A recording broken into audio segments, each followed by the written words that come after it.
Number আমল হলো সর্বোচ্চ শক্তি সামর্থ্য দিয়ে ইবাদত মনোনিবেশ করা। রমজানের শেষ দশকে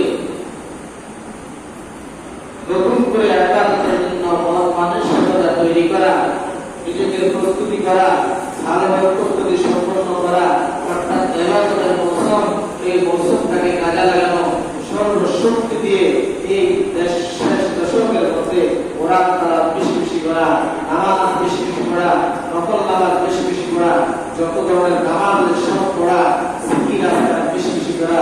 আল্লাহ রাসূল সাল্লাল্লাহু আলাইহি ওয়াসাল্লাম হাদিসে আসছে, আয়েশা সিদ্দিকা রাদিয়াল্লাহু তাআলা আনহা বলেন, কান নবী সাল্লাল্লাহু আলাইহি ওয়াসাল্লাম ইদা দাখাল আশরু শাদ্দা মিজারাহু। আয়েশা সিদ্দিকা রাদিয়াল্লাহু তাআলা আনহা তিনি বলেন, আল্লাহ রাসূল সাল্লাল্লাহু আলাইহি ওয়াসাল্লামের আমলের কথা বলতেছেন, কান নবী সাল্লাল্লাহু আলাইহি ওয়াসাল্লাম ইদা দাখাল আশরু শাদ্দা মিজারাহু। যখন রমজানের শেষ দশক চলে আসতো, আল্লাহ রাসূল সাল্লাল্লাহু আলাইহি ওয়াসাল্লাম কবরের মধ্যে গামছা বাঁধতেন, মজবুত করে গামছা বাঁধতেন। অর্থাৎ এর উদ্দেশ্য হলো যে ইবাদতের জন্য সর্বোচ্চ যে প্রস্তুতি আছে, সর্বোচ্চ প্রস্তুতি গ্রহণ করতেন। ইবাদতের জন্য সর্বোচ্চ যে প্রস্তুতি ছিল, সর্বোচ্চ প্রস্তুতি যা ছিল তার জন্য তারা আমল করতেন। আল্লাহ রাসূল সাল্লাল্লাহু আলাইহি ওয়াসাল্লাম রমজানের শেষ দশকে বেশি বেশি করে তিনি ইবাদত করতেন। সহিহ বুখারীর 2024 নম্বর হাদিস। অন্য হাদিসে এসেছে, আয়েশা সিদ্দিকা রাদিয়াল্লাহু তাআলা আনহা বলেন, কান রাসূলুল্লাহ সাল্লাল্লাহু আলাইহি ওয়াসাল্লাম ইয়াজতাহিদু ফিল আশরিল আওয়াখির মা লা ইয়াজতাহিদু ফি গায়রিহি। আয়েশা সিদ্দিকা রাদিয়াল্লাহু তাআলা আনহা বলেন, আল্লাহ রাসূল সাল্লাল্লাহু আলাইহি ওয়াসাল্লাম রমজানের শেষ দশকে যতটুকু পরিশ্রম করতেন, যতটুকু কষ্ট করতেন, অন্য কোন দিনে এত কষ্ট করতেন না, অন্য কোন দিনগুলোতে এত ইবাদত করতেন না। ইবাদত করতেন কি রমজানের শেষ দশকের মধ্যে তিনি অনেক ইবাদত করতেন, তিনি এত ইবাদত করতেন। আয়েশা সিদ্দিকা রাদিয়াল্লাহু তাআলা আনহা তিনি বলেন যে অন্য দিন তিনি এত ইবাদত করতেন না। এই শেষ দশকের মধ্যে আল্লাহ রাসূল সাল্লাল্লাহু আলাইহি ওয়াসাল্লাম অনেক পরিশ্রম করতেন। দুই নাম্বার হলো রাত্রি জেগে ইবাদত। অর্থাৎ শেষ দশকের মধ্যে 21, 23, 25, 27, 29 শেষ দশকের বেজর রাতগুলো ছিল, এই রাতগুলোর মধ্যে আল্লাহ রাসূল সাল্লাল্লাহু আলাইহি ওয়াসাল্লাম রাত জাগতেন, এই রাতগুলোর মধ্যে ঘুমাইতেন না। কারণ শবে কদর যেটা, সেটা হাজার মাস চাইতে অধিক উত্তম। আল্লাহ রাসূল সাল্লাল্লাহু আলাইহি ওয়াসাল্লাম শেষ দশকে এই বেজর রাতগুলোতে আল্লাহ রাসূল সাল্লাল্লাহু আলাইহি ওয়াসাল্লাম জাগতেন। তিনি জাগতেন, পরিবার পরিজন যারা আছেন তাদেরকেও জাগাইতেন, প্রতিবেশী যারা আছেন তাদেরকেও জাগাইতেন।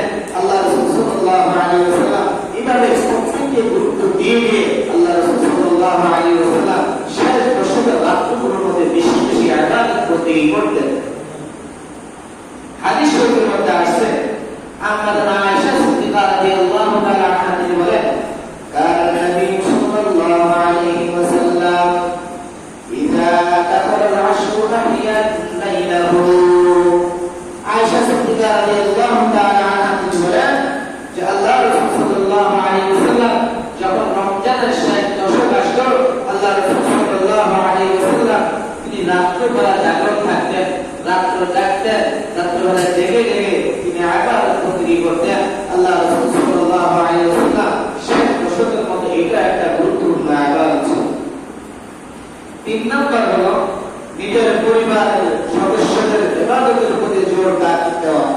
নিজের ছেলে মেয়েরা আছে, রাতে যখন আমরা ছেলে খাইতে উঠবো, তখন প্রত্যেককে বলবো, ছেলেকে বলবো, মেয়েকে বলবো, উঠো, তাহাজ্জুদ নামাজ পড়ো, 2 রাকাত 4 রাকাত নামাজ পড়ে আল্লাহর ইবাদত করো।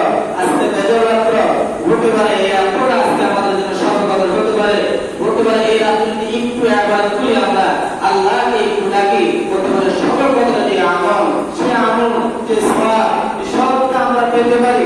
এই কারণে পরিবারের মধ্যে যারা আছে ছেলেদেরকে প্রত্যেককে জাগিয়ে তোলা, প্রত্যেককে তাকিদ দেওয়া, প্রত্যেককে গুরুত্ব দেওয়া যে কোরআন শরীফ তেলাওয়াত করো, জিকির আজকার করো, নফল নামাজ বেশি বেশি পড়ো, সারা বছর তো ঘুমাই না, কোনো রাত্রে বাকি ছিল না, ঘুমছে না, প্রত্যেকটা রাত্রে ঘুমাইছো। এই মাত্র না শেষ দশকে মাত্র বেজর রাত্রিগুলো আছে, শেষ দশকের মধ্যে রাত্রে একটু কষ্ট করো, একটু নামাজ পড়ো, আল্লাহকে ডাকো। আমাদের কত সমস্যা, ব্যক্তিগত কত সমস্যা, নিজের ব্যক্তিগত কত সমস্যা, আল্লাহর কাছে যাও।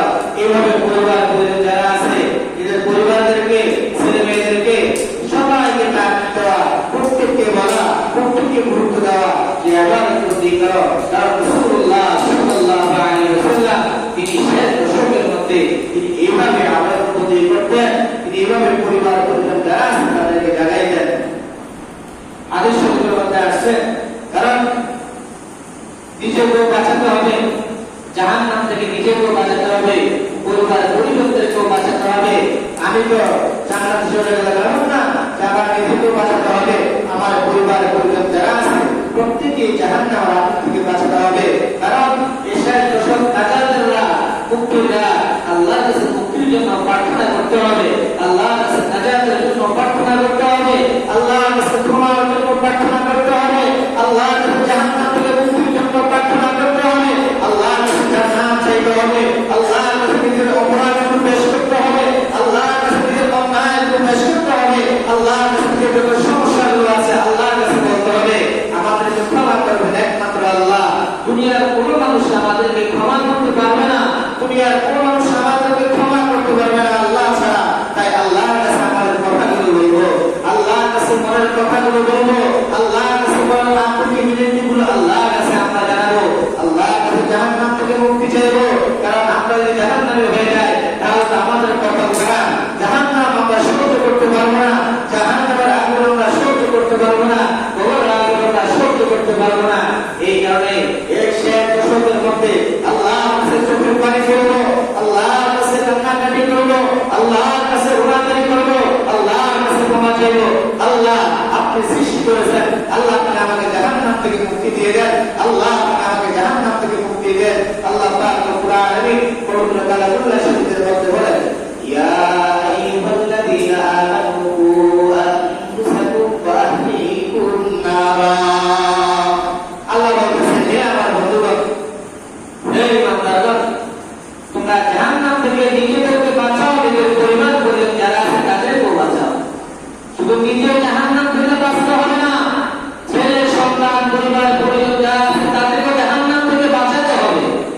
এই কারণে তাদেরকে আমলের জন্য তাকিদ দিতে হবে, তাদেরকে আমলের জন্য গুরুত্ব দিতে হবে, তাদেরকে বলতে হবে, ইবাদত বন্দেগী করতে হবে, একটু কঠোর হতে হবে, মাঝে মাঝে শাসন করতে হয়, মাঝে মাঝে ছাড় দিতে হয়। কারণ আপনার দায়িত্ব, আপনি অভিভাবক, আল্লাহ আপনাকে জিজ্ঞাসা করবে, আল্লাহ আপনাকে ধরবে, আল্লাহ আপনাকে প্রশ্ন করবে।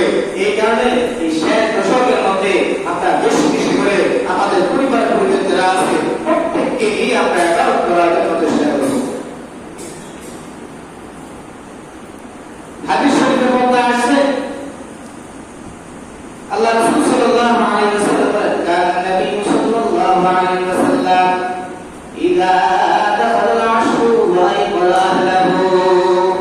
যখন রমজানের শেষ দশক আসতো আল্লাহ রাসূল সাল্লাল্লাহু আলাইহি ওয়াসাল্লাম তিনি তো জাগ্রত থাকতেনই, তার ফ্যামিলির সদস্য যারা আছে প্রত্যেককে তিনি জাগ্রত রাখতেন, তাদেরকে জাগ্রত রাখতেন ইবাদত বন্দেগী করার জন্য। অন্য হাদিসে এসেছে রাসূল সাল্লাল্লাহু আলাইহি ওয়াসাল্লাম রমজানের রাত্রিতে হযরত আলী রাদিয়াল্লাহু তাআলা হযরত ফাতিমা যুহরা রাদিয়াল্লাহু তাআলা ঘরে গিয়ে ইবাদতের জন্য জাগিয়ে দিতেন। আলী রাদিয়াল্লাহু তাআলা ঘরের সামনে যাইতেন, ফাতিমা রাদিয়াল্লাহু তাআলা আনহা ঘরের সামনে যাইতেন, যে তিনি তাদেরকে ইবাদতের জন্য জাগিয়ে দিতেন, বলতেন, আলা তাকুমান তুসাল্লিয়ান, আলা তাকুমান তুসাল্লিয়ান। কি হলো, তোমরা জাগ্রত হয়ে নামাজ পড়বে না? কি হলো, তোমরা জাগ্রত হয়ে নামাজ পড়বে না? এবার রাসূল সাল্লাল্লাহু আলাইহি ওয়াসাল্লাম ফাতিমা রাদিয়াল্লাহু তাআলা আনহা এবং হযরত আলী রাদিয়াল্লাহু তাআলা আনহু ঘরের সামনে এভাবে আল্লাহ রাসূল সাল্লাল্লাহু আলাইহি ওয়াসাল্লাম তাদেরকে আমলের জন্য জাগাইতেন। হযরত আবু সুফিয়ান সাউরি রাহমাতুল্লাহি আলাইহি তিনি বলেন, আহাব্বু ইলাইয়া ইযা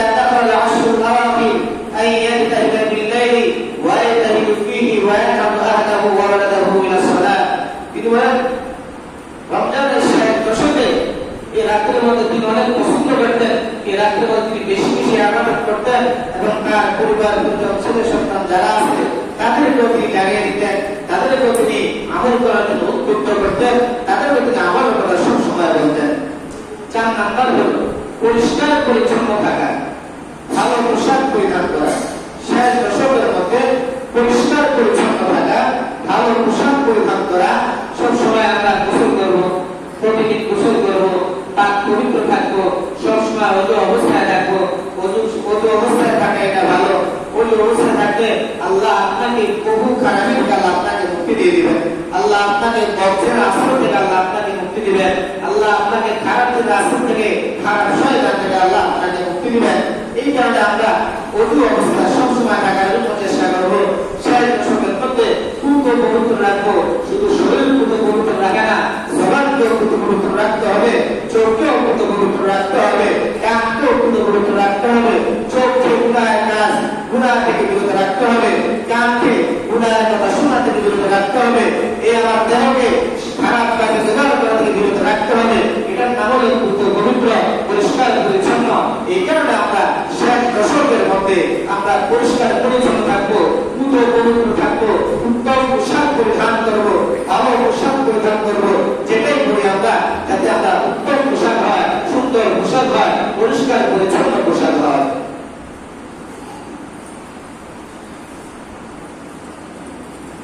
ইবনে জারির রাহমাতুল্লাহি আলাইহি বলেন, كانوا يستحقون أن يغتسلوا كل ليلة من الليالي العشر الأواخر। তিনি শেষ দশকের প্রতি রাতে গোসল করা পছন্দ করতেন। وكان النبي يغتسل في العشر كل ليلة ومنهم من يتطيب। এবং নবী রাহমাতুল্লাহি আলাইহি তিনি শেষ দশকের রাতে তিনি প্রত্যেক রাতে গোসল করতে পছন্দ করতেন, গোসল করতেন এবং কি রাত্রিবেলা তিনি ইবাদত করতে করার জন্য প্রস্তুতি গ্রহণ করতেন। নফল নামাজ পড়বেন, তাহাজ্জুদ নামাজ পড়বেন, সালাতুল হাজাত করবেন ইত্যাদি যখন আমল করতেন এবং তিনি সুগন্ধি ব্যবহার করতেন। কি ব্যবহার করতেন? সুগন্ধি ব্যবহার করে সুন্দরভাবে পরিপাটি হয়ে তিনি নামাজের জন্য প্রস্তুতি নিতেন, ইবাদত করতে করার জন্য তিনি প্রস্তুতি নিতেন। 5 নাম্বার লাইলাতুল কদর তালাশ করা। লাইলাতুল কদর তালাশ করা। শেষ দশকের পুরা রমজান মাসে সবচেয়ে দামি দিনগুলো, দামি রাতগুলো হলো শেষ দশকের মধ্যে।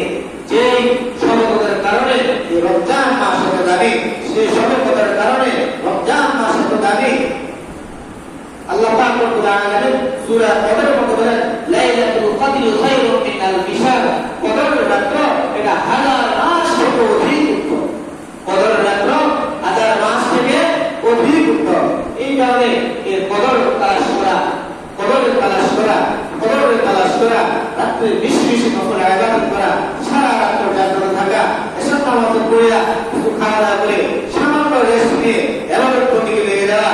কারণ সেহরি খাওয়ার পর কিন্তু ফজর আজানের সাথে সাথে জামাত দাঁড়িয়ে যায়। রাত্রে জাগ্রত থাকা, আল্লাহ করা, আল্লাহকে ডাকা, কিছুক্ষণ কোরআন তেলাওয়াত করা, কিছুক্ষণ জিকির করা, কিছুক্ষণ নফল নামাজ পড়া। জীবনের কত নামাজ আমার কাছে হয়ে গেছে নিজেও জানি না। এইভাবে নিজের অমৌলিক কাজ আদায় করা, আল্লাহ আমার জীবনে যে শেষ নামাজটা কাজা হয়েছে সেই নামাজ আমি পড়তেছি, এভাবে কাজা নামাজ, 2 রাকাত নফল নামাজ, এভাবে দীর্ঘ সময় নামাজ পড়া। কারণ কত নামাজ আমাদের ছুটে গেছে, আমরা নিজেরাও জানি না। কত নামাজ আমার জীবন থেকে হারিয়ে গেছে, আমরা নিজেরাও জানি না। শয়তান ওয়াসওয়াসা করে দিনের বুঝছেও না কত নামাজ আমরা মিস করেছি।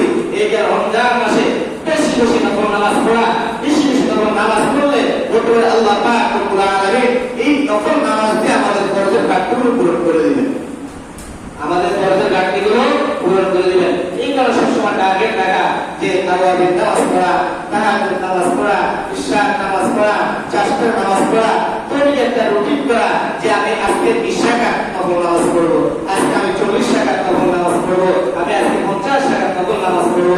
এইভাবে একটা নিজের মধ্যে একটা সবসময় একাগ্র চিত্ত থাকা, টার্গেট থাকা, আজকে 2 রাকাত বেশি পড়বো, আজকে 2 রাকাত একটু বেশি পড়বো, আজকে একটু নামাজ বেশি পড়বো। এইভাবে টার্গেট করা, যত বেশি আমাদের বন্ধুই করবেন ততই আল্লাহ তাআলা নিকটবর্তী হয়ে যাবেন। আল্লাহকে যত ডাকবেন তখন ততই মায়া লাগে, কেমন করে ডাকতেই মন চায়, আল্লাহকে ডাকতেই মন চায়।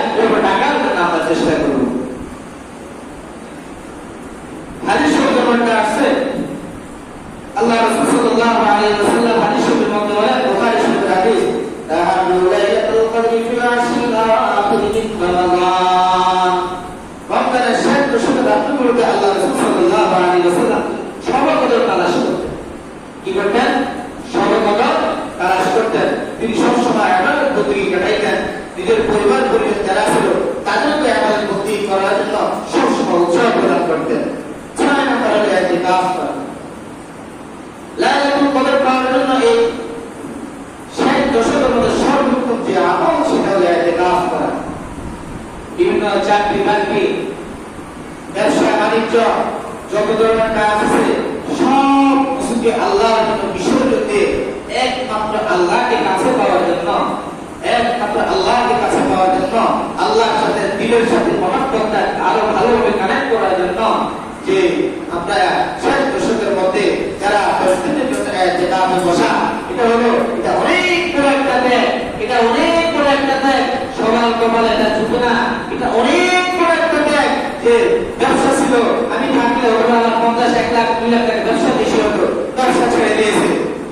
অথবা আমি যদি চাকরি করতাম, অমুক জায়গায় থাকতাম, আমি অনেক কিছু বেশি পেতাম, সব কিছু বিসর্জন দিয়ে আল্লাহকে পাওয়ার জন্য, আল্লাহকে খুশি করার জন্য ইতিকাফ করা, এটা অনেক বড় সওয়াবের কাজ, এটা অনেক বড় দাবি কাজ, এটা অনেক বড় উত্তম কাজ।